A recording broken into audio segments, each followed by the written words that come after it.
buenos días, licenciado Kevin Rivera. Es un gusto para mí saludarlo el día de ahora junto a mi grupo de trabajo. El día de hoy, junto a ellos, vamos a exponer sobre una organización que es muy importante en el comercio internacional, como es la Organización Mundial del Comercio, o conocida por sus siglas como OMC. Es por eso que vamos a tocar temas muy importantes como su inicio, su trayectoria, cómo la OMC ha ido todo este tiempo evolucionando a ser lo que es hasta el día de hoy. Es por eso que también vamos a ver temas como sus soluciones a las problemáticas actuales que hay en el comercio internacional.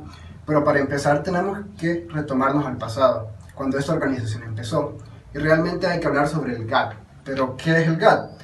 El GATT, el Acuerdo General sobre Aranceles y Comercios, fue un tratado internacional firmado el 30 de octubre de 1947.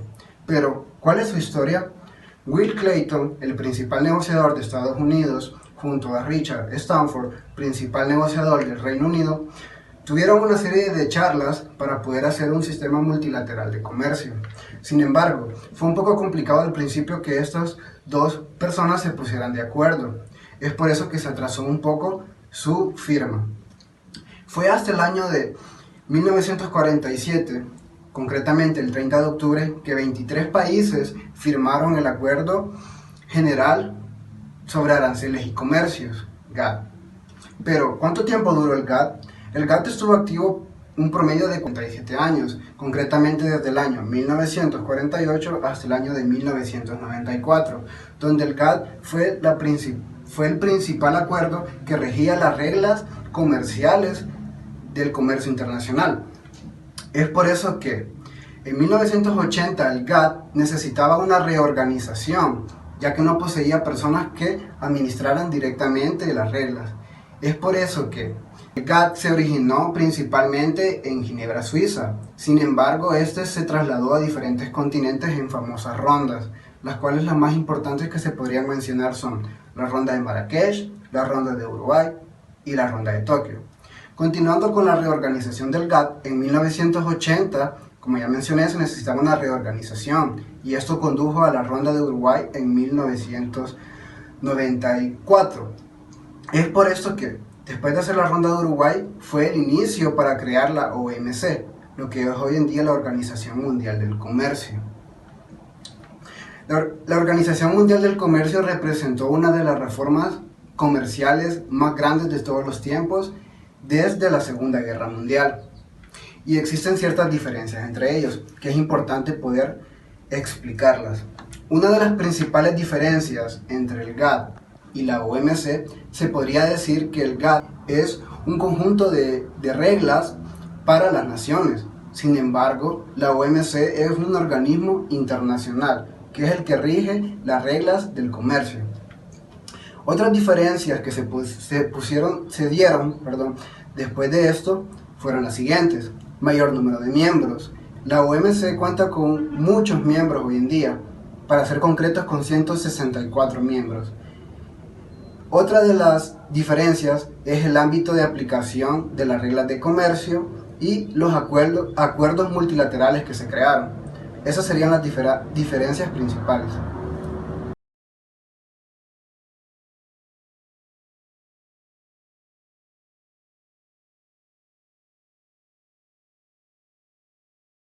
Muy buenos días, licenciado. Siguiendo con la presentación, a mí me toca hablarle sobre la Organización Mundial del Comercio, la OMC. Pero primeramente debemos conocer qué es la OMC. Pues la OMC, la Organización Mundial del Comercio, tuvo lugar en Ginebra, Suiza, el 1 de enero de 1995. En Ginebra, Suiza. Los tres principales idiomas de esta organización son el inglés, el español y el francés. Cabe mencionar también que a lo largo de los últimos 60 años, la OMC, junto con la organización que la precedió, se han ayudado para ayudar a la economía mundial. Así como también el objetivo de esta es ayudar a los productores de bienes y servicios, tanto como a los exportadores e importadores, para la producción de sus actividades. Podemos mencionar un poco más también sobre los modelos de toma de decisiones. La OMC es una organización dirigida por todos los miembros, un sistema internacional en la que las decisiones que se toman o son adoptadas por consenso entre los gobiernos de todos los países miembros. También toda la toma de decisiones que esta organización posea importantes son aprobadas por totalidad por todos los miembros, ya sea embajadores o delegados o, como ya lo mencioné, los miembros. Los miembros y niveles de organización. En esto podemos hablar un poco más sobre que el órgano institucional es el que tiene un nivel más alto a nivel conferencial ministerial. Se reúne aproximadamente cada 2 años. Así como también podemos mencionar sobre qué es un consejo general. Pues un consejo general es todo aquel que dirige las actividades de las organizaciones, ya sea como las reuniones de las conferencias ministeriales o diferentes actividades que ellos organicen. La OMC cuenta con 164 miembros, entre los cuales podemos mencionar América del Norte, América del Sur y Central, Europa, África, Medio Oriente y Asia. En América del Norte podemos mencionar Canadá, América del Sur y Central El Salvador, Venezuela, entre los demás que constituyen esta organización.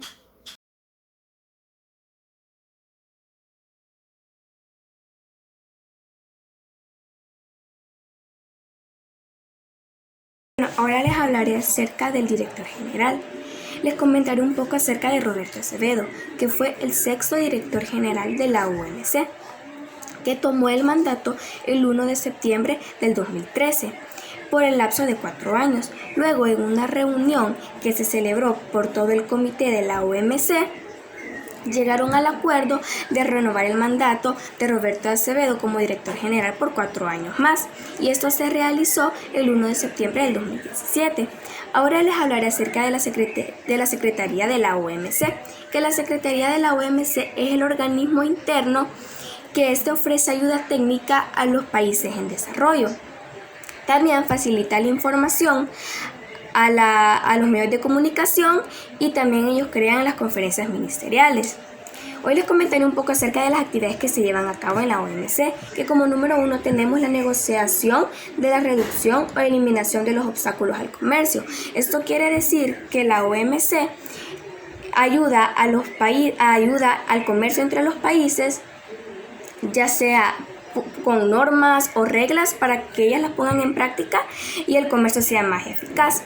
También la administración y la vigilancia de todas las normas de la OMC, ya sea de las mercancías o los servicios. Y por último, la realización de estudios económicos, la recopilación y la difusión de los datos comerciales. Ahora les hablaré acerca de la creación de la capacidad comercial, que es una de las actividades más importantes de la OMC. Es con el fin de ayudar a los países en desarrollo a que se puedan incluir más al comercio mundial. No obstante, hay países que no tienen el mismo crecimiento comercial, y de ahí viene la reducción de la pobreza. Por esta razón es que la OMC resalta la importancia de la creación de la capacidad comercial. ¿Qué quiere decir la OMC con este tema? Que no debemos de dejar a un lado la capacidad humana institucional ni tampoco la infraestructura. Por esta razón es que estos países no pueden suministrar bien los mercados mundiales, sus precios competitivos de sus mercancías y servicios. Pero para entender más este tema les explicaré los 3 puntos claves. Como número 1 tenemos la capacidad humana, que son todas las habilidades que los trabajadores tienen en su área comercial. Como número 2 tenemos la capacidad institucional, que son todas las instituciones que pertenecen a las empresas y los gobiernos de su actividad comercial. Y la infraestructura es todo aquello aspecto físico, ya sea carreteras, telecomunicaciones o puertos, entre otros.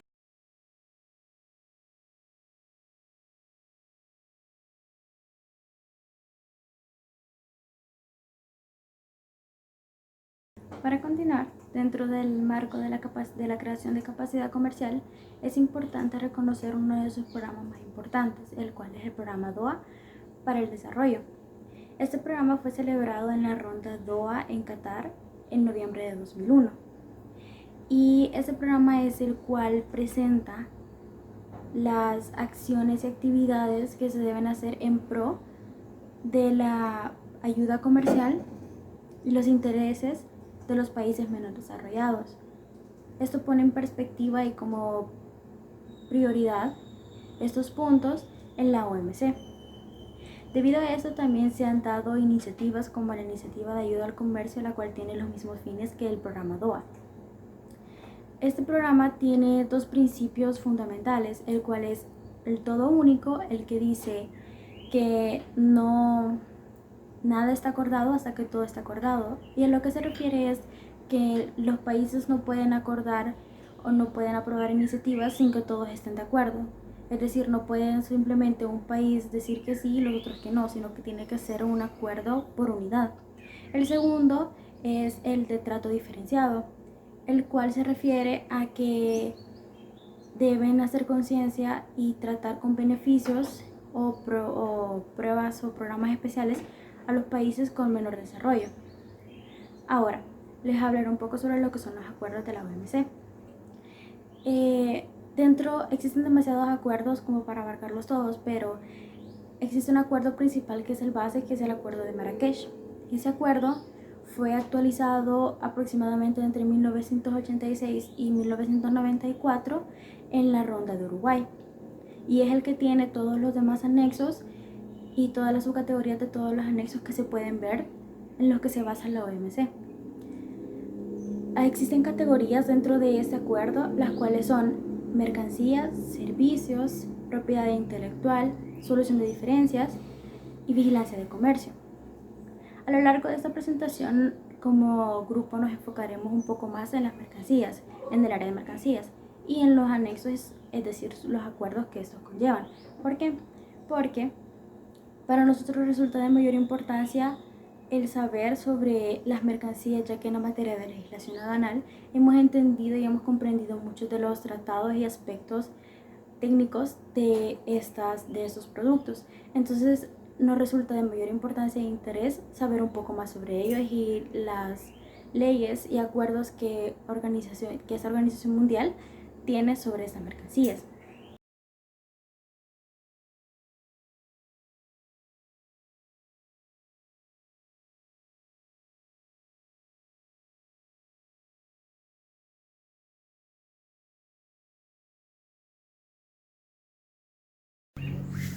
Bueno, continuando, vamos a tratar sobre los puntos principales del anexo de mercancías.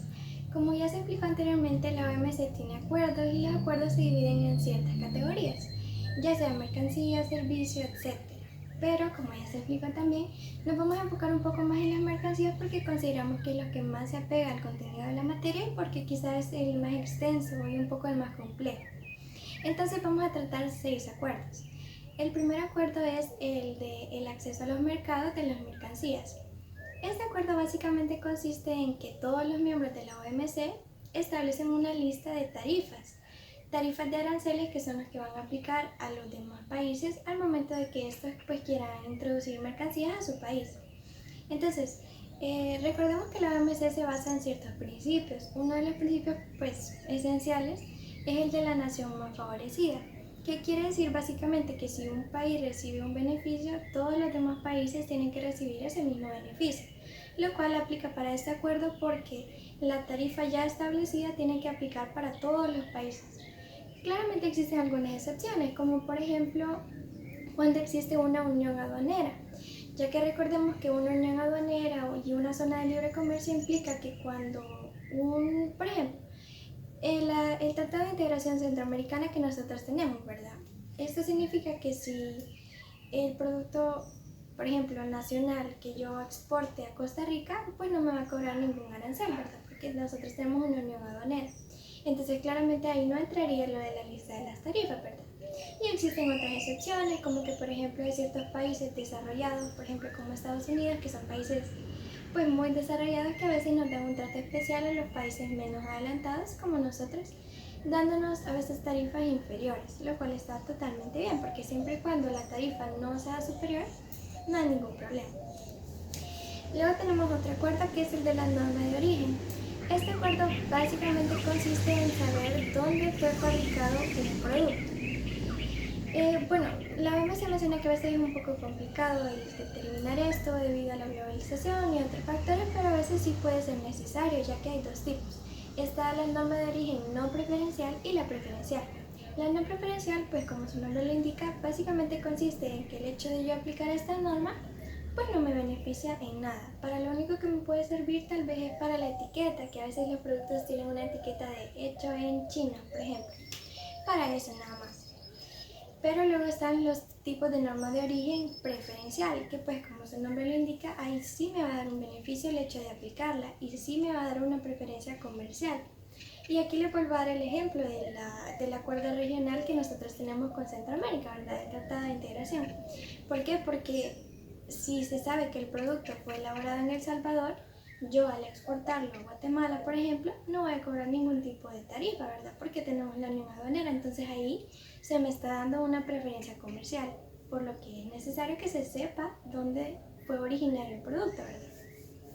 Y bueno, existen otros tipos digamos, situaciones en las que yo puedo necesitar la norma de origen, como por ejemplo para pues las medidas anti-dumping, que dumping sabemos que es cuando por ejemplo un producto exportado se da un valor que no le corresponde, ¿verdad? Entonces para aplicar medidas compensatorias a veces sí se necesita saber la norma de origen, pues entre otros casos.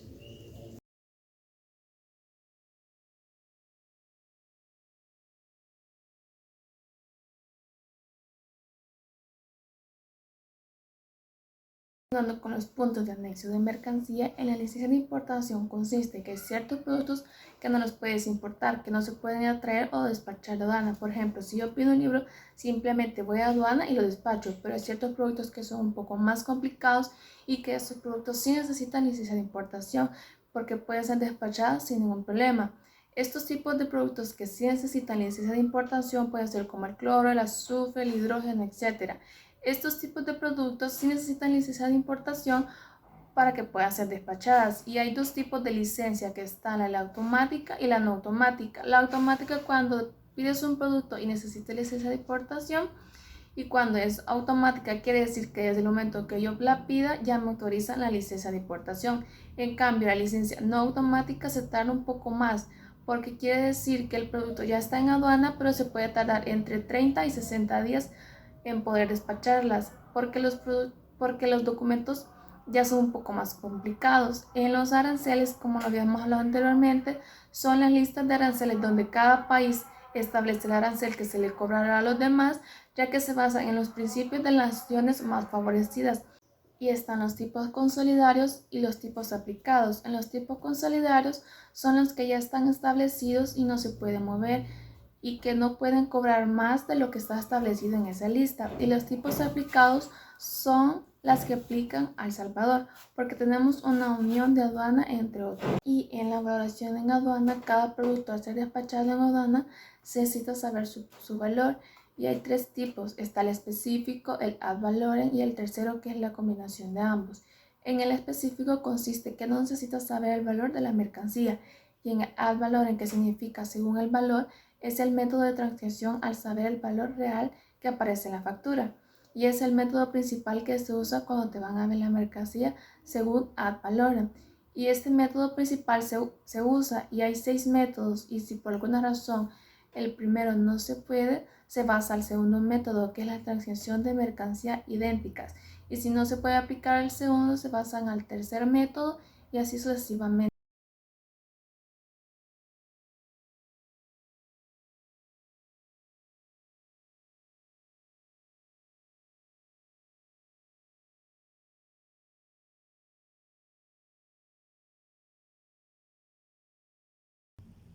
Bueno, continuaremos con el tema de los acuerdos comerciales regionales o las ACR. ¿En qué consisten? Pues consisten en la firma de un acuerdo entre dos o más países sin importar la región que buscan beneficiar o mejorar el comercio. La OMC lo que hace es investigar, saber si estos acuerdos no obstaculizan ningún comercio entre países terceros. Tenemos el ejemplo de un ACR como es los tratados de Centroamérica, los centroamericanos, que benefician solo el comercio entre esos países que firmaron, entre Guatemala, El Salvador, Honduras, Nicaragua. El, lo, lo que la OMC también busca es que el mayor no debe existir tantos ACR, porque de ser así, el comercio entre todos los países firmantes eh, se obstaculizaría, quedaría muy, muy varado, porque solo beneficiaría a una minoría. Entonces, tenemos que saber que las ACR deben abarcar lo esencial de intercambios, o sea, que deben contribuir a una mayor fluidez entre los países que son parte del acuerdo. No deben obstaculizar. Ese es el propósito que se ha propuesto la OMC, de que vamos a darte permiso para que hagas tu ACR. Pero no, esto no debe significar que Estados Unidos no te va a dejar de vender tal cosa, porque eh, sería un problema el obstaculizar eso, de porque Nicaragua me está dando esto y ya no quiero nada de Estados Unidos. Entonces eso estaría obstaculizando, como dice la OMC. Entonces tenemos que aclarar que las ACR no son sustitución del sistema multilateral que busca mantener la OMC, sino que complementan el sistema multilateral, ¿sí? El sistema multilateral, ya que el sistema multilateral lo que busca es la participación de los países más pequeños y vulnerables, y así lograr apoyar una integración de comercio entre los países en desarrollo de la economía mundial.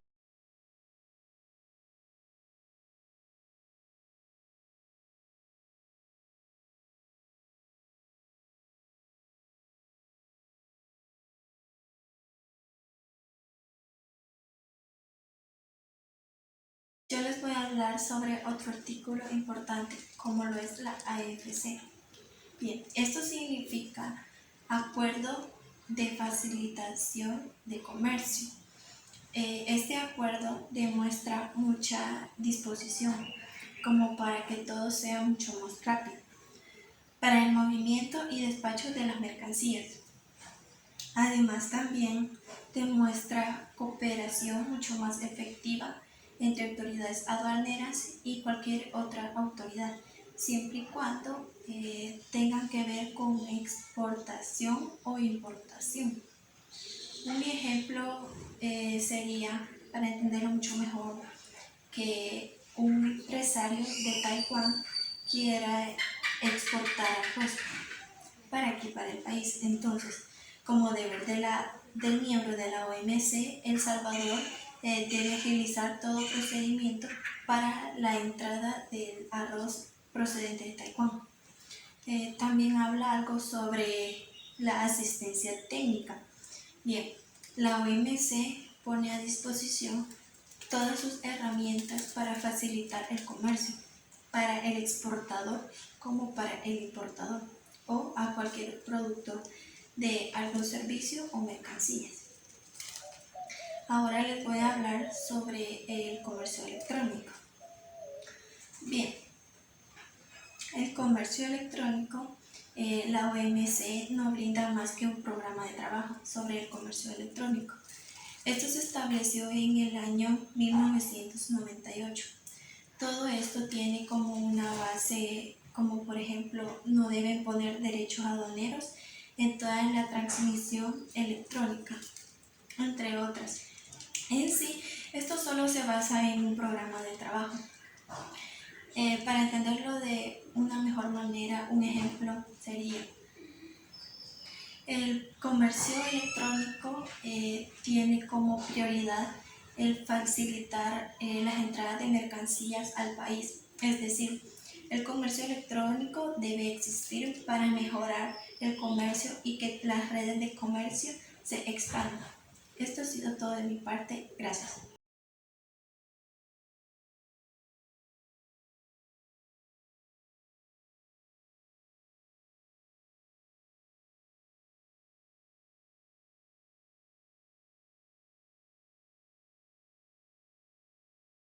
Yo les voy a hablar sobre algunos acontecimientos claves que han sido en los últimos 20 años.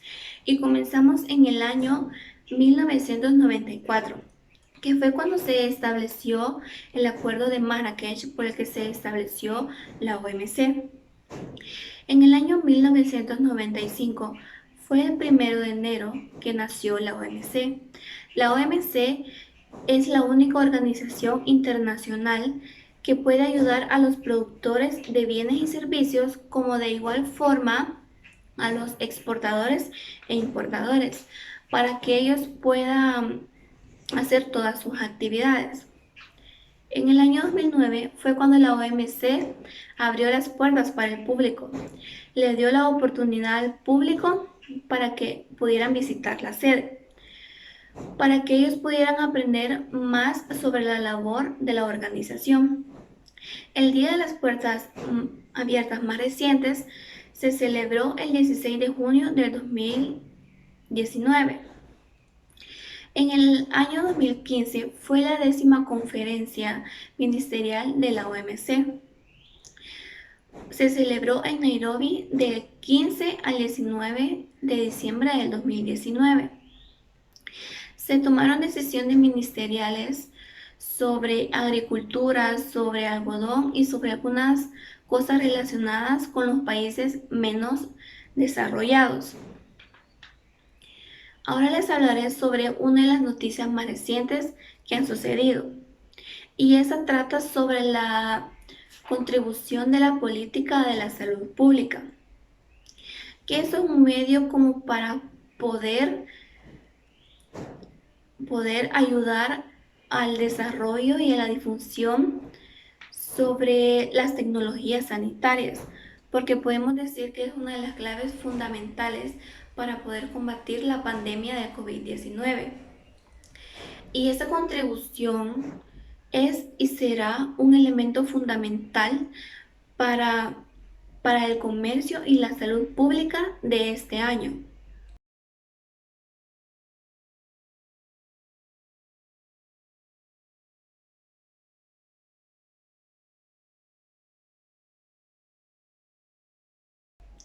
Y para concluir, hemos comprendido la importancia y el buen desempeño que ha hecho la OMC, porque es en definitiva que el comercio es una actividad que está presente en nuestras vidas diarias, ya sea de distintas maneras. Esta organización busca el crecimiento del comercio entre todos los países, de igual forma que ellos puedan expandir su economía, ya que también tienen como el objetivo principal de funcionar para el comercio en beneficio para todos. Siempre tratan de cómo abarcar los bienes y los servicios, ya que por ellos se establecieron los principios de liberación y las excepciones permitidas. De igual forma, una de las cosas de más importancia que tiene la OMC es que ellos dan como una estabilidad y una previsibilidad en el comercio internacional. Esta ha sido nuestra exposición. Muchas gracias.